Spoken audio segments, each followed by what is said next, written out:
Banda Aceh, mahasiswa Universitas Sumatera Utara atau yang sering disingkat USU asal Papua yang bernama Bonano Yogi Napitupulu, umur 21, yang terseret ombak saat selfie di objek wisata Tapaktuan di Aceh Selatan, Aceh, ditemukan tewas.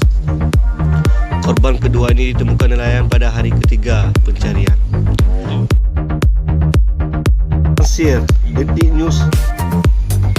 Peristiwa itu terjadi pada Jumat tanggal 23 bulan 8 atau Agustus, siang sekitar pukul 11 WIB. Saat itu, kedua korban bersama rombongan sedang berwisata di lokasi wisata tebing Tapaktuan. Objek wisata ini terletak di pinggir laut.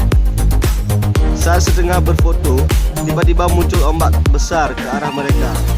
Keduanya terseret ke laut dan hilang. Namun tak lama berselang, jasad Antoni ditemukan. Dua mahasiswa Universitas Sumatera Utara terseret ombak setelah jauh ke laut di lokasi objek wisata Tuan Tapak, Aceh Selatan, Jumat pagi sekitar pukul 9.30 WIB.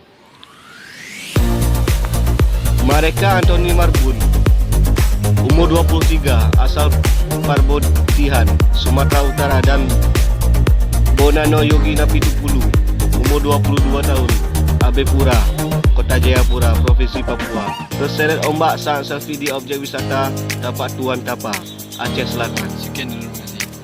Sekian laporan dari saya. Terima kasih.